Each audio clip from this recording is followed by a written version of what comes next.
Selamat pagi pemirsa Guntur Media dimanapun berada, kembali lagi bersama saya Tias Paramita masih dalam gelaran obrolan spesial untuk edisi hari ini Kamis 25 Februari 2021 dengan topik eksistensi LPD di saat pandemi COVID-19. Tadi Tias sudah ngobrol bersama 4 orang narasumber yang hadir di Angkringan Gempol 38. Kali ini Tias mau tanya-tanya ke Majelis Desa Adat Kabupaten Buleleng Bapak Dewo Budarse.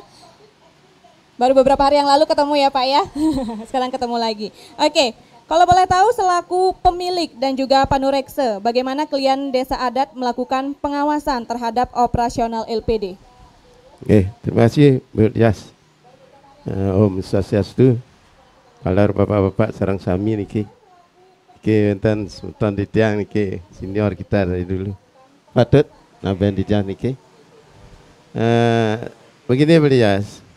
Yang sebenarnya kami dari MDA ya. Tadi sudah banyak dipaparkan baik itu dari BKS, dari Ekbang, kemudian dari Pak Nardi juga. Di sini saya sangat antusias sekali dengan judul yang sekarang ini. Jadi di dalam eksistensi LPD dalam COVID-19 ini kan begitu. Ya memang sebenarnya bukan di LPD saja menemukan seperti ini, mungkin di kendala-kendala lain juga ada. Merosotnya dengan adanya pandemi 19 ini kan begitu. Tetapi kalau menurut saya ini tadi dijelaskan ada beberapa LPD yang mungkin dikatakan sakit atau bermasalah. Tapi masih banyak juga ada LPD yang bagus, yang masih sehat. Namun kami dari MDA jujur kami katakan bahwa di 3 komponen yang maju mundurnya LPD itu adalah jelas, yang pertama adalah pengurus LPD-nya. Kemudian yang kedua adalah panurekse internal di desa adatnya atau di LPD-nya itu. Kemudian ada LPD. Kemudian juga ada dari Ekbang sebagai pembina dan pengawas eksternal. Jadi untuk ini kiranya kalau memang MDA dilibatkan di dalam pengawasan begitu. Jadi kami terus terang saja, kalau tiap-tiap ada RAT memang kami diundang. Tapi di dalam sistem pengawasan atau terjun ke masing-masing LPD gitu. Jadi kami belum begitu tahu MDA ini apa sudah terlibat di dalam pengawasan. Kalau memang ada seperti itu dari MDA mungkin ada dicantumkan dari MDA. Mungkin kami sudah dapat laporan dari anggota pengawas itu namanya kepada MDA kita atau langsung kepada kita selaku ketua majelis. Sama sekali kami belum pernah menerima laporan dari kalau memang MDA ini masuk di badan pengawas atau badan pembina. Dan kemudian juga memang sebenarnya tiap-tiap ada kasus di LPD itu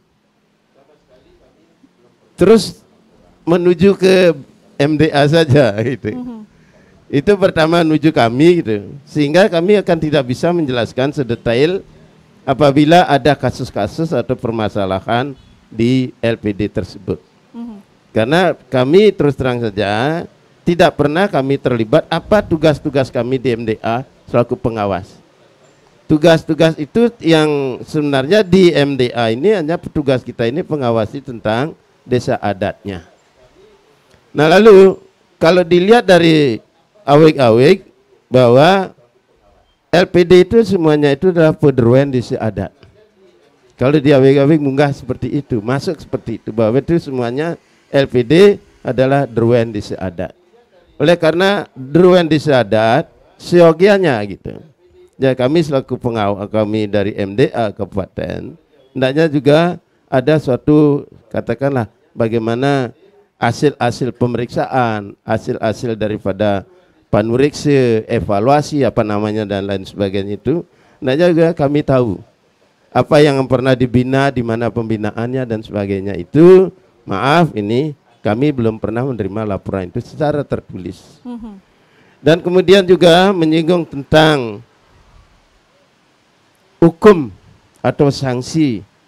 Di sini kami akan masukkan sedikit bahwa di dalam hukum adat dengan hukum positif agak dilema. Ya. Karena pernah ada kejadian di kami pernah juga tangani itu, tetapi tidak sejauh itu. Antara hukum positif dengan hukum adat. Misalnya ada di hukum adat ada kesepekang dan kenorayang yang paling berat itu. Apabila ada kasus-kasus melibatkan ada di LPD, ada di desa adat tersebut. Kalau kami memakai hukum adat yang memang betul-betul kami jalankan hukum adat ini. Hukum adat kan ada 3, Bu. Satu hukum adat yang bisa itu dikatakan melalui denda, ada pengaskara dan ada pengampura. Nah di sini ada juga yang sangat-sangat sekali itu adalah kenorayang dan kesepekang. Kalau itu kami terapkan ada perlakuan seperti itu, nanti kami ini sudah pernah bertentangan dengan HAM, hak asasi manusia. Yeah. Salah satunya misalnya kita sepekang itu berarti kita ajak bergaul gitu. Kita singkirkan dia dari forum desa adat. Jadi kalau ini kita terapkan berarti nanti ini bertentangan dengan HAM. Bisa tidak dilanjutkan, jadi yang mengenakan sanksi itu akan bisa kena juga. Yaitu bisa dipanggil apakah dengan adat hukum dan sebagainya, kan begitu. Nah lalu yang terakhir kami sampaikan sedikit saja, bahwa sebenarnya Om Swastiastu. Oke, selamat datang Pak Ketua Dewan, silakan duduk terlebih dahulu. Lanjut sedikit Pak Ketua. Nih.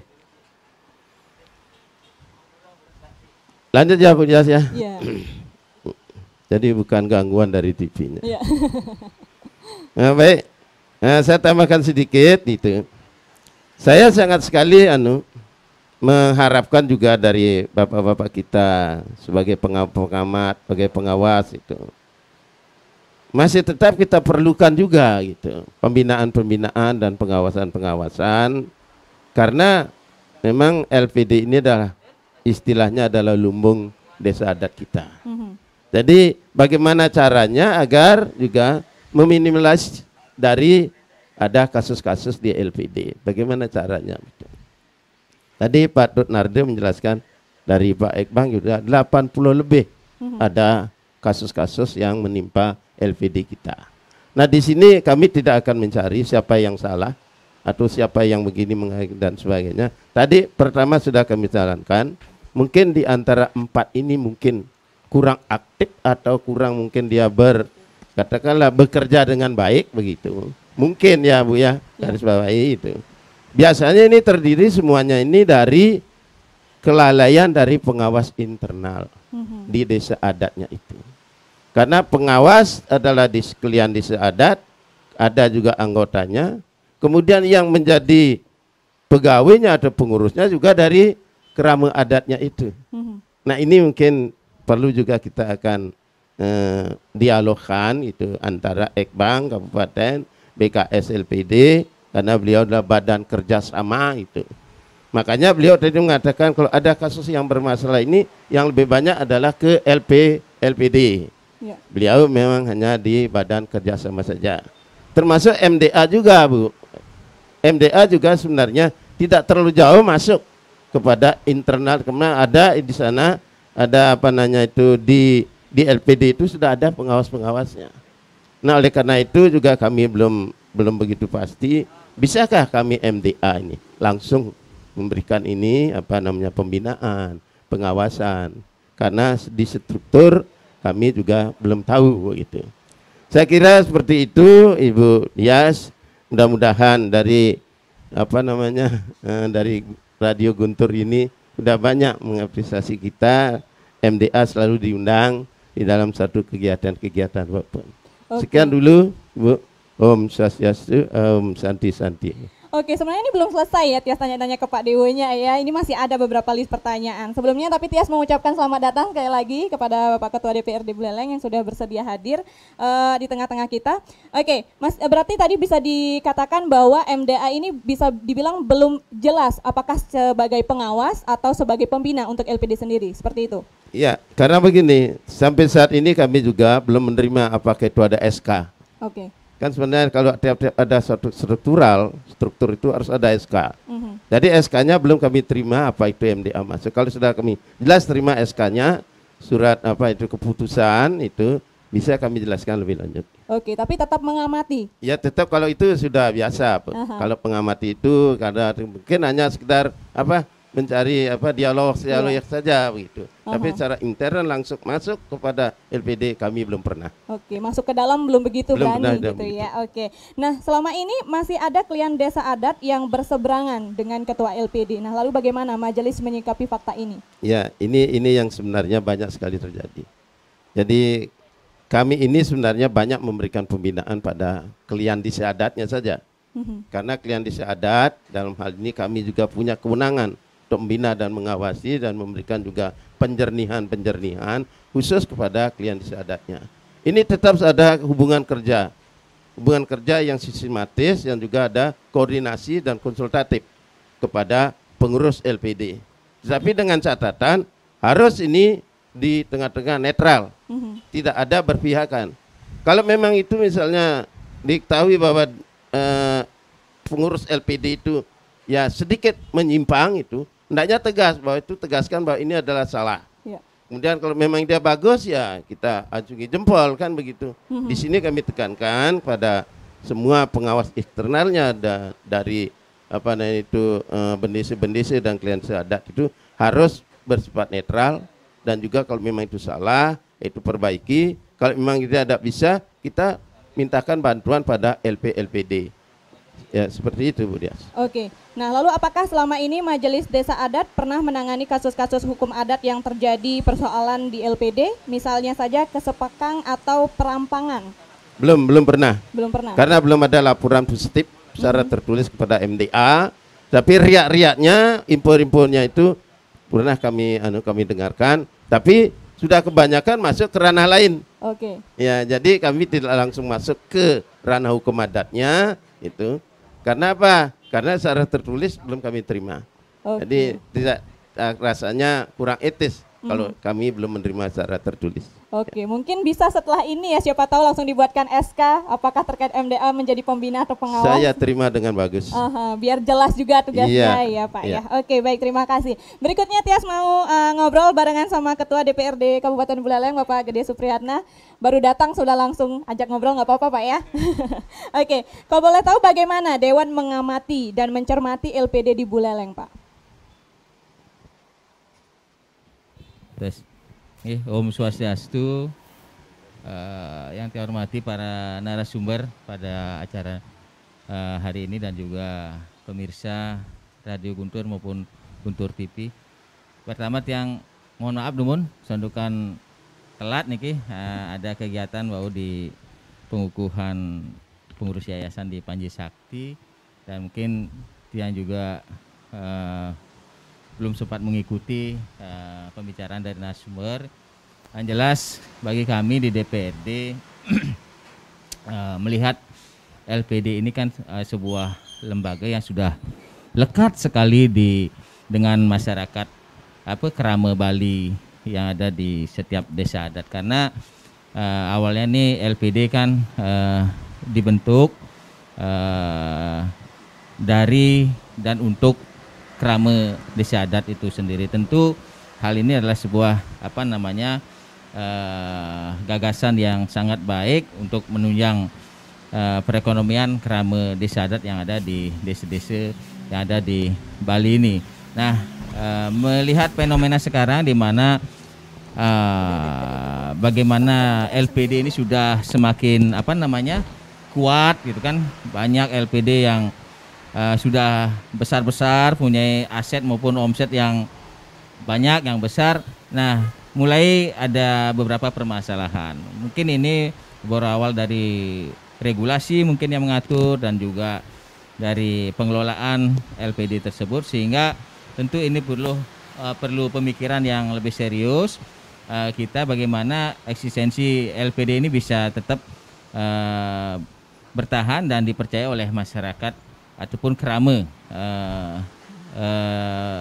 desa yang ada di wilayah desa adat masing-masing. Karena terus terang LPD ini sangat dibutuhkan dan sangat membantu dari segi penggerakan ekonomi masyarakat di pedesaan. Rata-rata masyarakat di desa Keramo itu sudah barang tentu sudah menjadi katakanlah nasabah daripada LPD itu. Nah, ini melihat seperti sekarang ini tentu kita terus terang kami di DPRD merasa prihatin juga, dan tentu karena ini di luar jangkauan kami dalam hal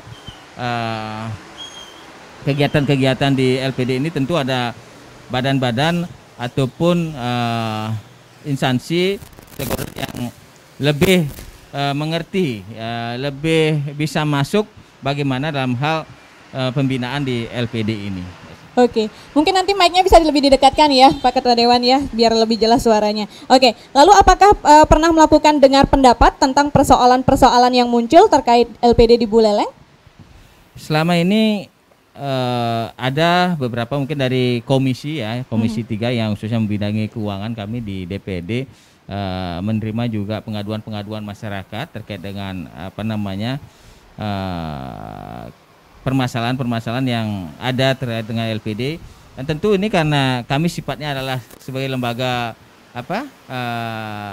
kontrol yang punya kontrol, kami hanya bisa memberikan masukan dan juga semacam saran-saran kepada LPD maupun pengurus LPD terkait dengan permasalahan di desa. Ya, terkait dengan permasalahan LPD tersebut. Dan kami tidak bisa masuk Bu Tias ke permasalahan-permasalahan tersebut gitu. Ya.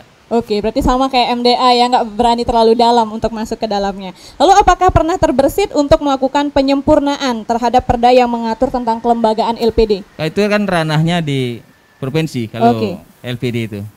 Jadi bukan dari Dewan sendiri gitu bukan ya? Di kabupaten. Karena ini diatur dalam perda Pergub juga kan, masuk juga di perda desa adat juga kan. Oke, nah lalu menurut Pak Ketua Dewan sendiri, apakah LPD yang ada saat ini masih sesuai dengan roh pendirinya terdahulu? Saya rasa walaupun dalam situasi seperti ini banyak ada LPD yang bermasalah, tetapi sebagian besar masih bagus jalan. Ya, ini kan kadang-kadang kan masalah satu tapi gaungnya besar gitu, ya gitu.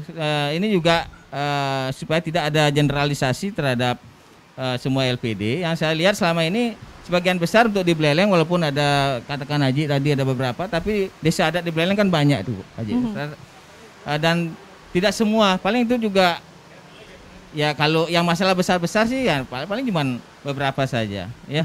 Oke gitu, jadi masih bisa ditangani gitu lah. Iya, saya harap masyarakat masih tetap percaya kepada LPD terlepas dari kelebihan dan kekurangan. Yang jelas tentu dengan keberadaan LPD ini masyarakat Keramo Desa Adat itu sangat terbantu dalam hal aktivitas keuangan ekonomi di desa. Ya.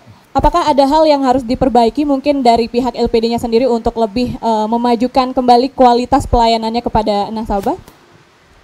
Permasalahan kan seperti yang saya sampaikan tadi terletak di pengawasan, dan pertama pengawasan dari internal LPD dan ini juga terbentur oleh regulasi. Kedua, ada beberapa hal mungkin kembali ke roh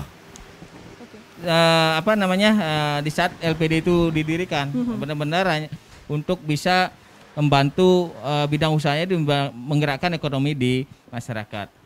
Karena sekarang ini kan kadang ada LPD yang bidang kerjanya di luar jasa keuangan itu misalnya. Mohon maaf kalau saya salah. Misalnya dia bikin bisnis sendiri, kapling tanah, banyak itu lakukan. Kalau saya amati seperti itu rata-rata kegiatan LPD akhir-akhir ini, kapling tanah ikut-ikutan, akhirnya seperti sekarang mungkin situasi ekonomi nggak bagus, akhirnya terjadilah permasalahan sebenarnya seperti itu yang saya amati sekarang. Oke, mungkin ada saran masukan mungkin terkait bagaimana cara agar LPD ini tetap eksis meskipun di tengah pandemi seperti saat ini. Ya, jangan terlalu dibebani lagi LPD, karena dalam situasi seperti ini bidang usaha apapun pasti sudah susah gitu. BPD aja susah apalagi LPD gitu ya. Oke, baik, terima kasih sekali lagi Pak Ketua Dewan atas tanggapannya. Masih ada 2 orang narasumber ya di pojok kiri Tias dan juga di pojok kanan Tias yang belum Tias sempat tanya-tanya. Pastinya nanti mereka bakal Tias ajak ngobrol juga, makanya jangan kemana-mana. Sekali lagi untuk pemirsa yang ingin bertanya, kami tidak membuka sesi telepon, melainkan pertanyaan bisa Anda kirimkan melalui live chat di kanal YouTube Buleleng Roundup dan juga di Guntur TV Internet. Kita bakal balik setelah beberapa iklan yang mau lewat berikut ini.